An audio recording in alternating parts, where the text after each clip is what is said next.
On November 8, 2007, two veteran cargo pilots walked across the tarmac at Ted Stevens International Airport in Anchorage, Alaska, at 9:43 p.m. caught on grainy security footage. They were scheduled to fly a Boeing 737 freighter loaded with 8 tons of cargo to Seattle at midnight. Their crew van was found idling near Hangar 4. Doors open, keys in the ignition, engine still running. But Captain Thomas Wright and First Officer Andrew Collins were never seen again. No bodies, no ransom, no explanation. For 16 years, their disappearance remained one of aviation's most haunting unsolved mysteries until a demolition crew broke through the walls of an abandoned cold storage warehouse and discovered something that would turn everything we thought we knew into a nightmare. Before we dive into today's vanished story, drop a comment letting us know where you're watching from, and make sure to subscribe to Seek Stories for more mysterious disappearance cases. The November wind howled across the Anchorage tarmac, carrying snow that stung like needles against exposed skin. Temperature hovered at 12 degrees Fahrenheit, typical for an Alaskan autumn night. Claire Wright pressed her face against the airport terminal window, watching the cargo planes being loaded under harsh floodlights. She was 16 years old, clutching her father's spare pilot cap that he'd given her on her birthday. "Will Daddy be home for Thanksgiving?" she asked her mother. Jennifer Wright knelt beside her daughter, forcing a smile that didn't quite reach her eyes. She had been checking her phone every few minutes for the past 2 hours. "Of course, sweetie. He'll be back tomorrow morning, just like always." But Thomas Wright's plane never took off that night. By 2 a.m., Jennifer's hands were shaking as airport security led her and Claire to a private office. By dawn, the FBI had cordoned off Hangar 4. By noon, Claire's pilot cap sat abandoned on a plastic chair in the security office, while her mother sobbed into a phone, trying to explain to Thomas's parents that their son had simply vanished into the Alaskan night. The official investigation lasted 18 months. The unofficial questions lasted a lifetime. 16 years later, Claire Wright stood in that same terminal. No longer a teenager clutching a hat, but a woman clutching a federal badge. Inside her leather jacket was a firearm and years of training as a U.S. Fish and Wildlife Service special agent. She had spent her entire adult life hunting wildlife traffickers, poachers, and smugglers. And deep down, she had always known her father's disappearance was connected to something dark in that world. Now, standing at the window where she'd waited as a child, her phone buzzed with a call that would change everything. "Agent Wright," the voice said. "This is Detective Nathan Brooks with Alaska State Troopers. I'm calling regarding the 2007 disappearance of Captain Thomas Wright." Claire's breath caught. She had received calls like this before, false leads and dead ends that went nowhere. But something in the detective's tone was different this time. "Have you found something?" Claire asked, her voice steadier than she felt. "I'd prefer to discuss this in person. Would you be available to come to the airport security office this evening? I can be there in 15 minutes. The sledgehammer hit the refrigerated wall with a crack that echoed through the abandoned warehouse like a gunshot. Tommy Vasquez stepped back, coughing into his sleeve as decades of frozen air and dust exploded outward. The building had been scheduled for demolition for 2 months, but the city kept delaying, citing environmental assessments and asbestos concerns that made no sense. Now, on a gray Thursday morning in October 2023, the crew had finally gotten clearance to tear it down. "You good?" called Marcus from across the cavernous space, his voice bouncing off walls that hadn't seen daylight in over a decade. Tommy waved a hand, squinting through the fog of cold air pouring from the hole he'd created. "Yeah, this wall's thicker than the specs said. Going to take another few hits." He swung again. This time, the insulated concrete gave way, revealing not empty space, but a large refrigerated container that shouldn't have been there. The blueprints they'd been given showed nothing but wall-to-wall cold storage, all of it supposedly emptied when the facility closed in 2009. Tommy pulled his flashlight from his belt and aimed it through the hole. The beam caught something that made his stomach drop. Metal, fabric, and then, unmistakably, the shape of a human hand, frozen in a position that suggested it had been reaching for something. Tommy's flashlight clattered to the floor. "Marcus," he said, his voice tight and strange. "Marcus, Call 911. What? Why? Just do it. Now. Within 30 minutes, the warehouse was swarming with Alaska State Troopers. Yellow crime scene tape blocked off the entire structure, and Detective Nathan Brooks stood inside the refrigerated container, his breath visible in air that was still cold despite the power being cut years ago. The container was approximately 8 feet by 10 feet, with no windows and no visible door from the inside. 2 bodies sat against the far wall, slumped in positions that suggested they had died slowly, perhaps from hypothermia combined with oxygen deprivation.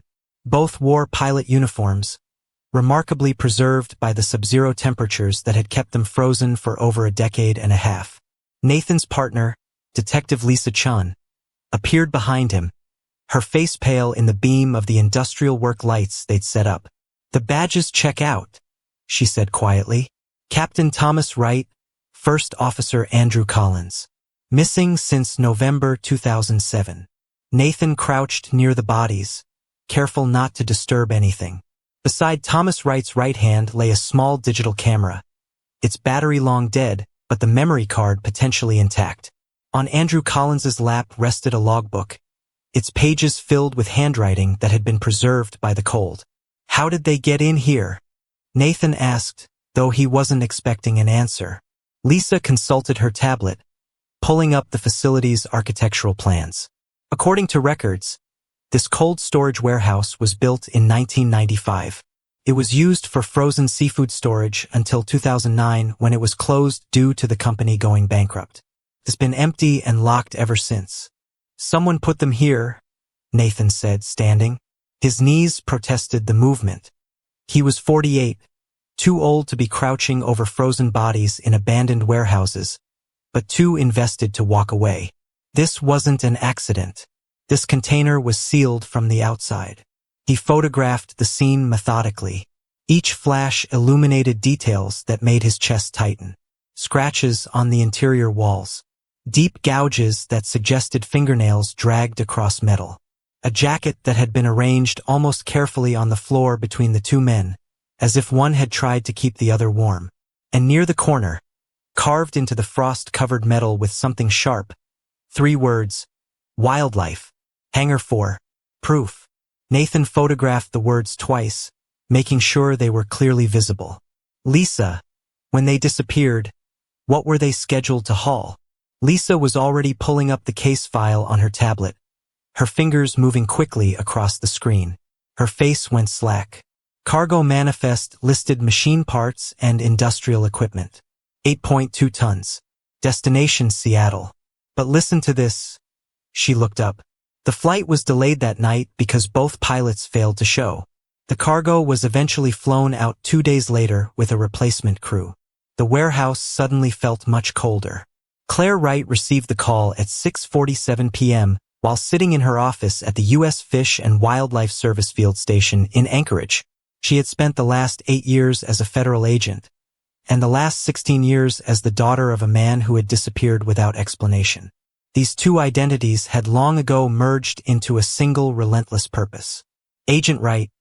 The voice on the phone was professional, careful.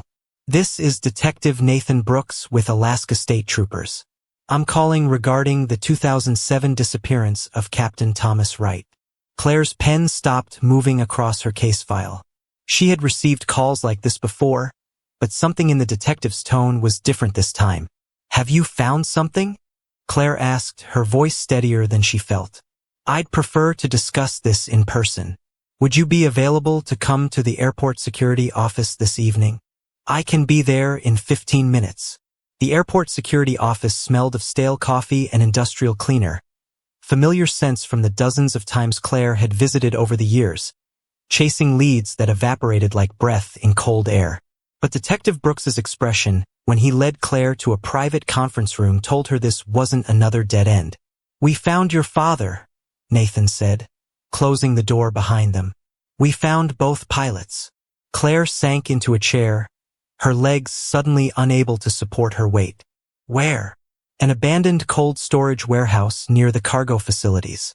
Hidden in a refrigerated container, sealed from the outside." Nathan placed a folder on the table between them. "Agent Wright, I need to prepare you. The circumstances are disturbing. Claire opened the folder with hands that had gone numb. The photographs showed two bodies in pilot uniforms, positioned against a metal wall in a space barely larger than a closet. Her father's face was partially preserved by the cold, recognizable despite the 16 years. His eyes were closed, his head tilted slightly to one side, one hand reaching toward the wall where words were carved. How did they die? Claire heard herself ask, her voice distant. Medical examiner is still conducting the autopsy, but preliminary findings suggest a combination of hypothermia and asphyxiation. The container was sealed, no ventilation. Nathan paused, choosing his words carefully. They were alive when they were put inside. There's evidence they tried to escape. Claire's vision blurred. She had spent most of her life imagining various scenarios, each one a different kind of horror. Plane crash, murder, kidnapping, voluntary disappearance. But this was something she had never considered. The systematic, deliberate entombment of two men who had done nothing wrong, who had simply shown up for work one November night. Why? Claire whispered. Why would someone do this? Nathan pulled out another photograph, this one showing the carved message on the wall. Wildlife. Hangar 4. Proof. We were hoping you might have some insight, Nathan said. Given your work with fish and wildlife, this might be connected to illegal wildlife trafficking. Did your father ever mention anything unusual about his cargo flights? Any concerns or suspicions? Claire studied the photograph, her mind racing through fragmented memories. Her father had been careful never to bring work stress home, maintaining a steady presence around her even when she could see exhaustion in his eyes. But there had been moments, brief glimpses of something darker beneath the surface. 3 weeks before he disappeared, Claire said slowly, he came home angry. I was supposed to be asleep, but I heard him talking to my mother in the kitchen. He said something about cargo that didn't match the manifests, about weight discrepancies that didn't make sense. Nathan leaned forward. Did he say which flights? Claire closed her eyes, reaching back through the fog of 16-year-old memories. She had been in her room, supposedly doing homework, but she'd heard his voice through the wall. Low and urgent, frustrated in a way she'd never heard before. He said it was the Seattle routes, Claire said, opening her eyes. He said someone was using cargo flights to move something illegal, something heavy. My mother told him to report it to the company, but he said he needed proof first. He said accusing someone without evidence could end his career. Nathan and Lisa exchanged a look. Agent Wright, do you know if your father kept any records? Logbooks, notes, anything that might document what he discovered? The FBI took everything after he disappeared, Claire said. They returned most of it years later, but I couldn't bring myself to go through it. It was too painful. She straightened in her chair, her agent training overriding her grief. But I still have all the boxes. They're at my mother's house in storage. Nathan stood. I'd like to examine them if you're comfortable with that. Whatever your father found, it got him killed. And after 16 years, whoever did this probably thinks they're safe. Claire looked down at the photograph of her father's final resting place, at the words he had carved into the wall with dying strength. Wildlife. Hangar 4. Proof. They're not safe, Claire said quietly. Not anymore. The garage at Jennifer Wright's house smelled of cardboard and motor oil. Claire pulled the cord on the overhead light, casting harsh illumination across stacks of boxes that represented the entire investigation into her father's disappearance. Her mother had kept everything, unable to throw away what felt like the last pieces of him. Nathan and Lisa stood in the doorway, letting Claire take the lead. This was sacred ground in its way, a family's shrine to an unsolved mystery. The FBI boxes are on the left, Claire said, her voice echoing slightly in the concrete space. Personal effects on the right. Mom kept them separate. She pulled down a plastic storage container marked FBI Return 2009 and set it on the workbench. Inside were her father's logbooks, meticulously maintained records of every flight he had ever piloted. Cargo aviation required detailed documentation, and Thomas Wright had been thorough to the point of obsession. Nathan pulled on latex gloves and began carefully turning pages. Each entry included date, flight number, route, aircraft type, weather conditions, cargo manifest details, and any notable incidents. Thomas's handwriting was precise, almost mechanical in its consistency. Until October 2007, Nathan said, pointing to an entry dated October 15th. Here, the handwriting changes. See how it gets more rushed? And there are margin notes. Lisa leaned in, using her phone's flashlight to illuminate the small text. Flight AC 447, Anchorage to Seattle. Standard cargo route. But he's written something in the margin. Can you read that? Claire moved closer, squinting at her father's cramped handwriting. Cargo weight discrepancy. Manifest says 8.2 tons. Actual weight 8.9. Difference 700 pounds. The three of them stared at the notation in silence. 700 pounds is significant, Lisa said. That's not a rounding error. That's an entire missing pallet of cargo. Nathan turned the page. The next entry was for October 22nd, another flight AC 447 to Seattle. The margin note read, again, same discrepancy. Checked with loading crew. They confirm 8.2 per manifest, but aircraft weight says 8.9. Someone loading extra cargo not on manifest. Claire felt ice flood her veins. Her father had noticed. He had documented it. He had known something was wrong. Nathan continued through the logbook. November 1st, followed loading process.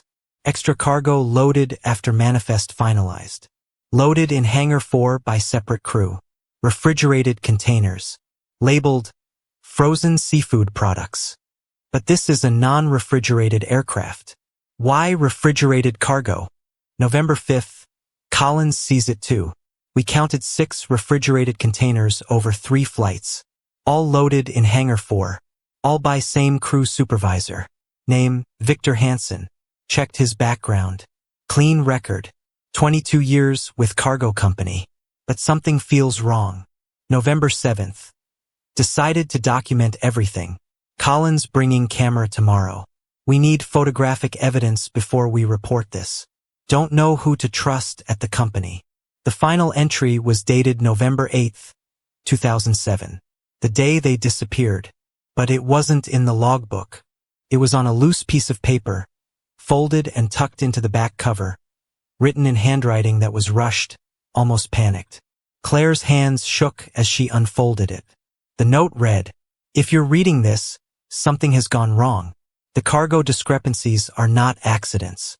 Collins and I investigated. Last night, we stayed late and watched Hangar 4. We saw refrigerated containers being loaded. We saw what was inside when one door was left open. This isn't frozen seafood. This wildlife parts. Ivory. Horns. We saw elephant tusks. We saw what looked like rhino horn. Dozens of pieces, wrapped in plastic, packed in ice. Someone is using our cargo flights to smuggle endangered species parts from Asia through Anchorage into the continental United States. The route makes sense. Anchorage is a major hub for trans-Pacific cargo. Customs here is focused on drugs and weapons. They're not looking for wildlife products hidden in frozen shipments. Collins and I took photographs. We documented 6 flights worth of illegal cargo. We estimate street value in the millions.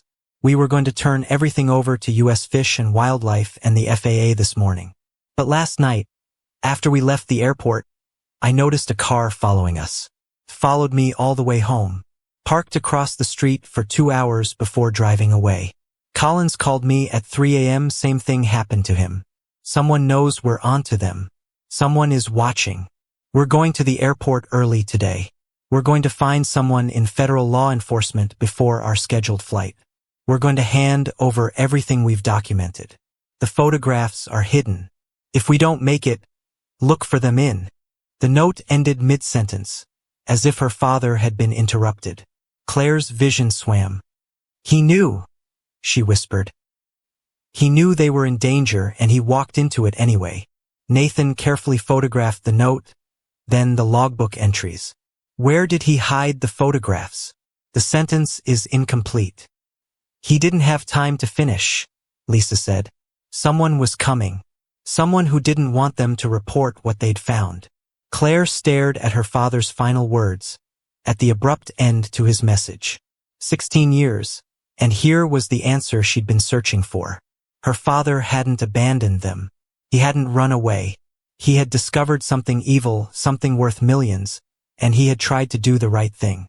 Wildlife trafficking through Anchorage, Claire said, her voice hardening. That's my jurisdiction. That's what I do. I hunt these people for a living. She looked at Nathan. We need to find Victor Hansen, and we need to find those photographs. They're the only proof of what my father and Andrew discovered. Nathan closed the logbook carefully. Victor Hansen still lives in Anchorage, retired from the cargo company in 2015. But according to public records, he owns a $2.4 million home in Hillside, drives a BMW, and takes frequent trips to Southeast Asia. On a cargo supervisor's pension? Lisa said. Not possible.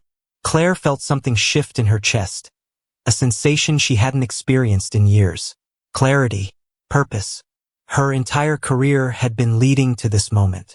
Then we bring him in, she said, and we make him answer for what he did. Victor Hansen sat in the interrogation room at Alaska State Troopers headquarters, his hands folded calmly on the table in front of him. He was 63 years old, with silver hair and a weathered face that suggested years of outdoor work. He wore an expensive cashmere sweater and maintained the easy confidence of a man who believed he was untouchable. Claire stood behind the two-way mirror watching him. This was the man who had killed her father, who had sealed 2 pilots in a frozen tomb and let them die slowly, who had profited for years from their murders. Nathan entered the interrogation room, carrying a folder thick with evidence. Lisa followed, setting up a recording device. Mr. Hansen, Nathan began, sitting across from him. Thank you for coming in voluntarily. I'm happy to help however I can, Victor said smoothly. Though I must say, I'm confused about why you wanted to talk to me. I've been retired for 8 years. We found the bodies of Thomas Wright and Andrew Collins, Nathan said, watching Victor's face carefully. For just a moment, something flickered in Victor's eyes. Surprise? Fear? But it was gone instantly, replaced by polite confusion. I'm sorry to hear that, Victor said. Tom and Andrew were good pilots. I worked with them for years before they disappeared. We all wondered what happened to them. Where were they found? In a refrigerated container, Lisa said. In the old cold storage warehouse near the cargo facilities. Sealed from the outside. They froze to death. Victor's expression didn't change, but his hands tightened slightly on the table. That's terrible, he said. Do you have any idea who did it? Nathan opened the folder and pulled out a photograph. It was one of the images from Thomas Wright's camera, recovered from the container. The photo showed Victor Hansen standing in Hangar 4, supervising the loading of refrigerated containers. The date stamp was clearly visible, November 5, 2007. We found this camera with the bodies, Nathan said. Thomas Wright and Andrew Collins documented everything. 6 flights worth of illegal cargo, elephant ivory, rhino horn, bear gallbladders, all loaded under your supervision in Hangar 4. Victor stared at the photograph, his face expressionless. We also have this, Lisa said, pulling out Thomas Wright's logbook. Detailed notes documenting cargo weight discrepancies. All on flights you supervised. All traced back to refrigerated containers loaded in Hangar 4. Still, Victor said nothing. Claire couldn't take it anymore. She pushed through the door into the interrogation room, her federal badge clipped to her belt. I'm Special Agent Claire Wright, she said, her voice cold. U.S. Fish and Wildlife Service. Thomas Wright was my father. Victor's eyes moved to her face, and for the first time emotion showed. Regret? Guilt? It was hard to tell. You killed him, Claire said, stepping closer. You and whoever you were working with. You sealed my father and Andrew Collins in that container and left them to die because they discovered your smuggling operation. I didn't kill anyone, Victor said quietly. Then tell us what happened. Nathan said. Help us understand. Because right now, all the evidence points to you. Victor was silent for a long moment. Then, slowly, he began to talk. It started in '96, he said, his voice flat. I was approached by a man. He never gave me his real name.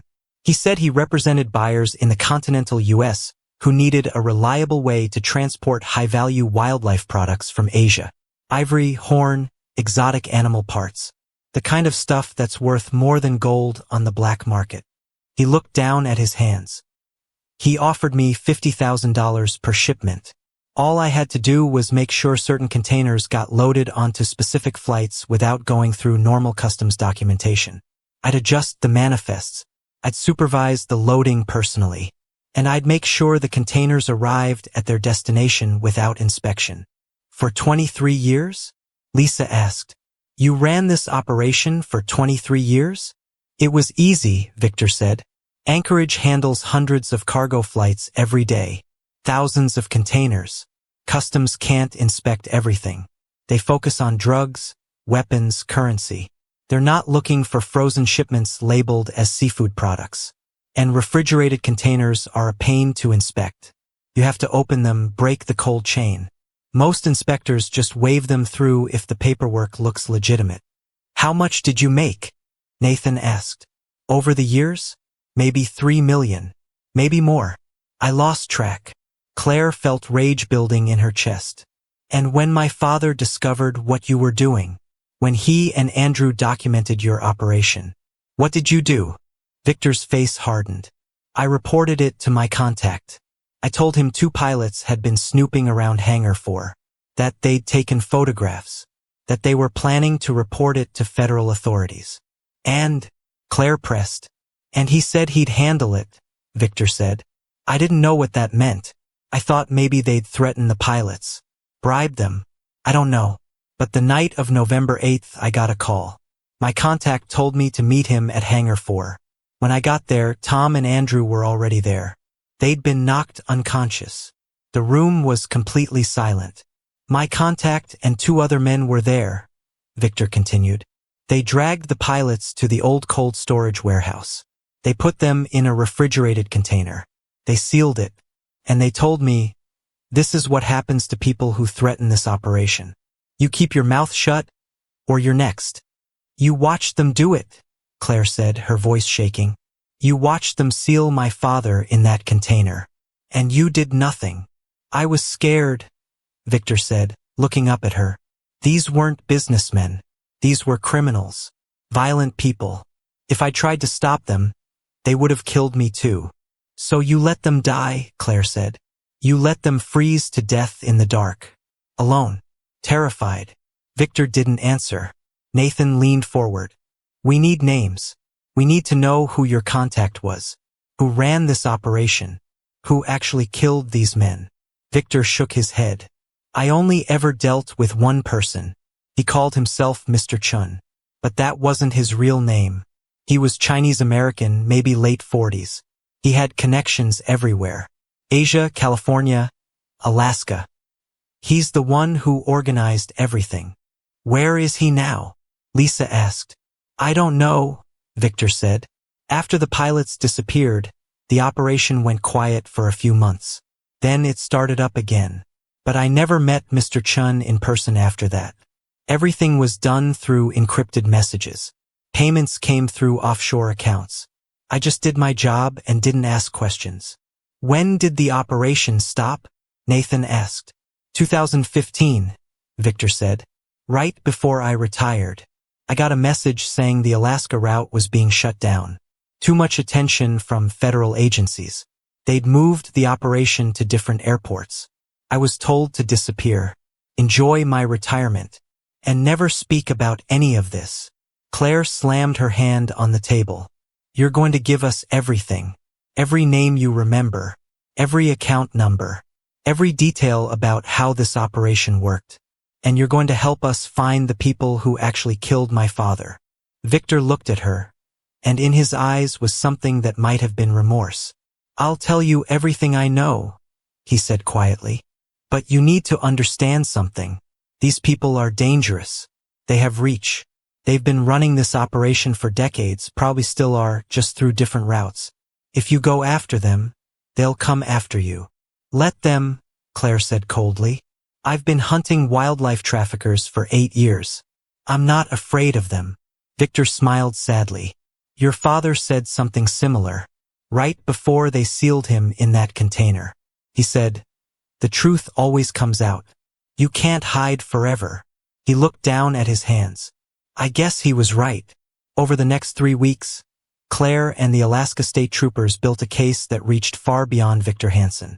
Using the information he provided, combined with Thomas Wright's documented evidence and financial forensics, they uncovered a wildlife trafficking network that spanned 3 continents. The operation had been sophisticated.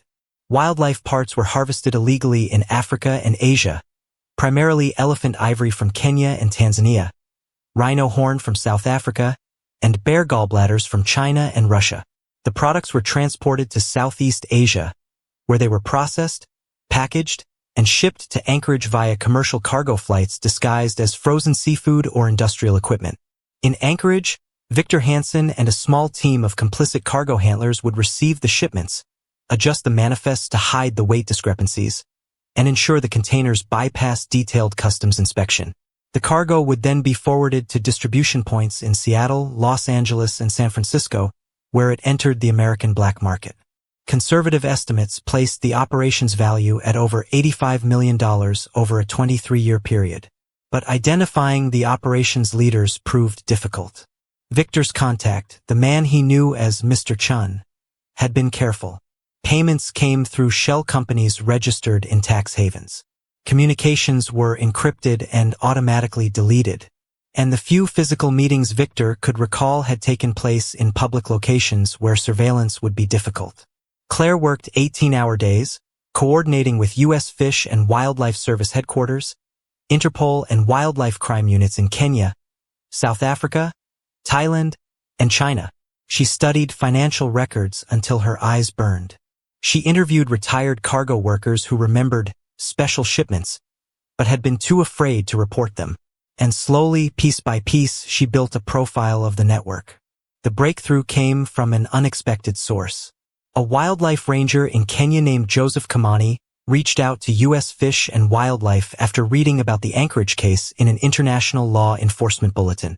He had been investigating ivory poaching in Savo National Park for 15 years and had encountered references to an Alaska route in intercepted communications between poaching syndicates. Kamani provided Claire with names. Smugglers who had boasted about moving product through Anchorage, middlemen who arranged logistics, and most importantly, a photograph taken during a raid on a smuggling warehouse in Mombasa. The photograph showed a shipping container being loaded onto a cargo ship. Standing nearby, supervising the operation, was a man in his 50s. Asian features, expensive suit, holding a satellite phone. Claire ran the photograph through facial recognition databases. She got a hit. The man's name was David Chun. Not Mr. Chun as Victor had called him, but close enough. He was a Chinese-American businessman with legitimate companies in import-export, frozen foods distribution, and international shipping. He had no criminal record. His businesses appeared completely legitimate on the surface. But beneath that surface, Claire found connections. One of Chen's companies had a contract with the cargo airline that employed Thomas Wright and Andrew Collins. Another company owned the cold storage warehouse where the pilots' bodies had been found. And financial analysis showed regular payments from Chen's businesses to offshore accounts linked to known wildlife trafficking networks in Asia and Africa. David Chun was the architect, the man who had built and maintained this operation for over 2 decades. We need to bring him in, Nathan said, studying the evidence spread across the conference room table. We have enough for an arrest warrant. He's already gone, Lisa replied, looking up from her laptop. I've been monitoring his known addresses. His house in Seattle is empty. His businesses are being managed by subordinates. And according to Homeland Security, he left the country 6 days ago, flew to Hong Kong. Claire felt frustration surge through her. Can we extradite him? From Hong Kong? It'll take months, maybe years.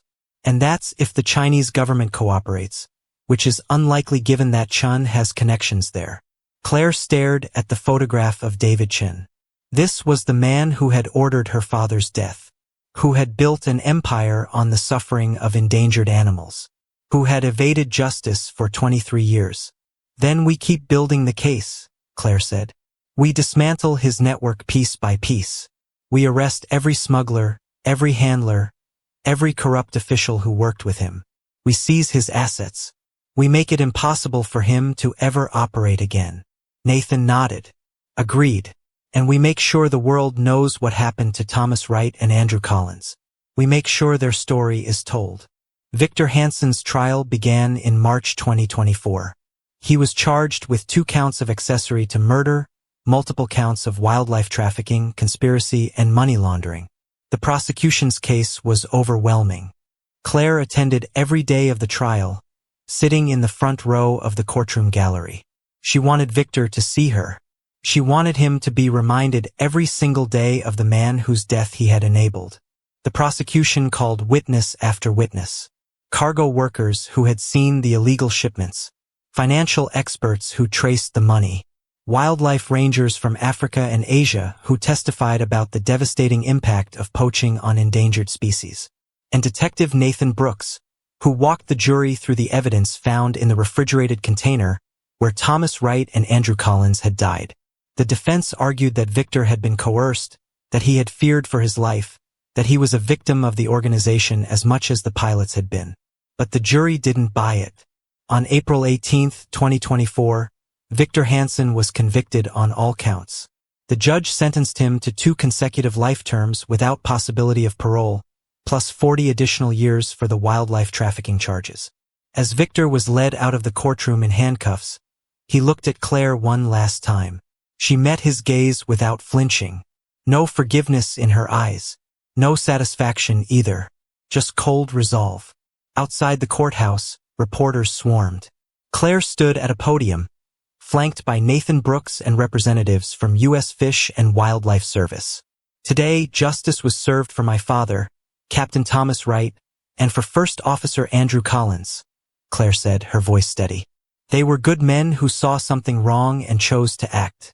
That choice cost them their lives.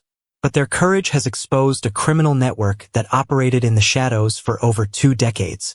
She paused, looking directly at the cameras. This case is not over. We are still pursuing the leaders of this trafficking operation. We are working with international partners to dismantle the networks that profit from the slaughter of endangered species. And we will not stop until everyone responsible is brought to justice. A reporter called out, Agent Wright, do you have a message for David Chen, the alleged mastermind who is currently believed to be in China? Claire's expression hardened. David Chun, if you're watching this, know that we're coming for you.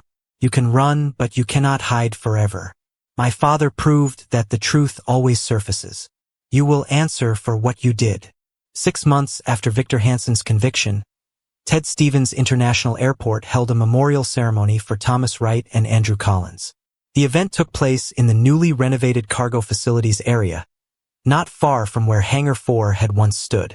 Claire stood before a crowd of aviation workers, law enforcement officers, wildlife conservation advocates, and family members of the 2 pilots. A bronze plaque had been mounted on the wall, bearing the names and photographs of her father and Andrew Collins, along with the inscription, "In memory of Captain Thomas Wright and First Officer Andrew Collins. Heroes who gave their lives protecting wildlife and upholding the law. Their courage reminds us that some choose to do what is right, even when it costs them everything." November 8, 2007. Andrew Collins's widow, Margaret, spoke first.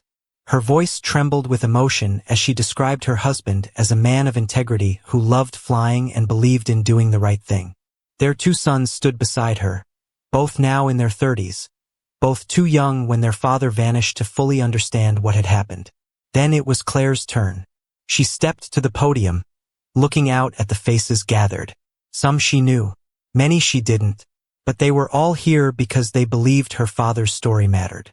16 years ago, Claire began, I stood in this airport as a teenager, waiting for my father to come home. He never did. For 16 years, I wondered what happened. I wondered if he had left us by choice. I wondered if I would ever know the truth. She paused, collecting herself. Now I know. My father didn't leave. He was taken from us because he refused to look away from evil. He and Andrew Collins discovered a crime that was harming some of the world's most vulnerable creatures. They documented it. They prepared to report it. And they were murdered for it. Claire's voice grew stronger. But their deaths were not in vain. The evidence they gathered has led to the dismantling of a major international trafficking network. 17 people have been arrested across 5 countries. Millions of dollars in illegal wildlife products have been seized. And most importantly, we've sent a message that crimes against wildlife and crimes against those who protect wildlife will not be tolerated. She looked at the bronze plaque at her father's photograph. Dad, I know you can't hear me, but I need to say this. Thank you for being brave. Thank you for teaching me that integrity matters more than safety. Thank you for showing me what it means to stand up for what's right. Her voice broke slightly. Your flight is finally complete. You can rest now. The ceremony ended with a moment of silence, followed by the sound of aircraft taking off in the background. The rhythm of the airport continuing, as it always had, as it always would. Afterward, Claire stood alone before the memorial, running her fingers across her father's name engraved in bronze. Nathan Brooks approached quietly. You did good work, he said. Your father would be proud. We're not done yet, Claire replied. David Chun is still out there. The network is damaged but not destroyed. There's more to do. Nathan nodded. Then we keep going. For as long as it takes. Claire pulled something from her pocket. It was her father's pilot wings, the ones the FBI had returned after the autopsy. She had carried them every day for 6 months, a reminder of what she was fighting for. She placed the wings at the base of the memorial, propped against the bronze plaque where morning light caught their metal surface. For you, Dad, she whispered. Claire Wright stood in a conference room at Interpol headquarters in Lyon, France. Spread across the table before her were photographs, financial documents, travel records, and surveillance images representing 2 years of relentless investigation.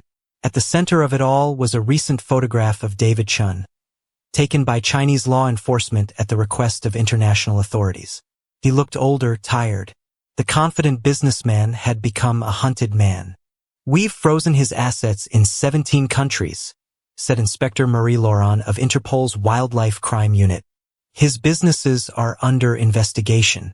His associates are being arrested. He has nowhere left to run. Where is he now? Claire asked. Bangkok, Marie replied. Thailand has agreed to cooperate with extradition. He'll be arrested within 48 hours. Claire felt a weight she'd been carrying for 18 years begin to lift. 2 days later, she received the call. David Chun had been taken into custody in Bangkok. He was being held pending extradition to the United States to face charges of conspiracy to commit murder, wildlife trafficking, money laundering, and racketeering. The trial would take place in Anchorage, the same city where it had all begun. The same city where 2 pilots had made the decision to do the right thing, even though it cost them everything. Claire returned to Anchorage on a clear October day, 18 years almost to the day after her father disappeared. She went directly to the airport, to the memorial where his name was engraved in bronze. The cargo facilities hummed with activity around her. Planes taking off and landing, workers loading freight, the eternal rhythm of an airport that never slept. But she could also see the changes her father's story had brought. Enhanced customs inspections for wildlife products. Additional training for cargo handlers to recognize signs of trafficking. Increased coordination between airlines and wildlife enforcement agencies. Thomas Wright and Andrew Collins had died trying to stop a criminal enterprise. And though their deaths had been tragic, their evidence had sparked changes that would protect countless animals and prevent future tragedies. Claire placed her hand on her father's name, feeling the cool bronze beneath her palm. We got him, Dad, she said softly. David Chun is in custody.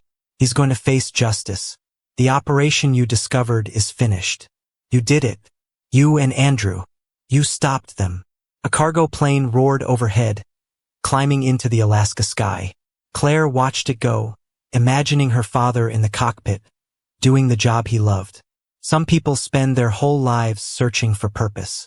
Thomas Wright had found his in the most ordinary of places, in the cockpit of a cargo plane, flying routes he'd flown 100 times before. And when he saw something wrong, he didn't look away. He didn't tell himself it wasn't his problem. He acted. That was his legacy. Not the way he died, but the way he lived. With integrity. With courage. With a belief that one person could make a difference. Claire pulled out her phone and sent a text to her mother. "It's over. We won." Then she turned away from the memorial and walked back through the airport. She had work to do. There were other cases, other criminals, other animals that needed protection. Her father had taught her that the fight never really ends. But that didn't mean it wasn't worth fighting. Behind her, the bronze plaque gleamed in the afternoon light. 2 names. 2 faces. 2 pilots who had seen evil and refused to look away. Their story would be remembered. Their courage would inspire others. And somewhere in the vast network of airports and flight routes that connected the world, their spirit would live on in every person who chose to do the right thing, even when it was hard. Even when it was dangerous. Even when it cost them everything. Flight complete. Mission accomplished. Rest in peace. Thanks for watching until the end. It really means a lot. If this story caught your attention, don't forget to like, share, and drop your thoughts in the comments. I'd love to know what stood out to you most. And of course, make sure to subscribe to Seek Stories and hit the bell so you never miss the next mystery. See you soon.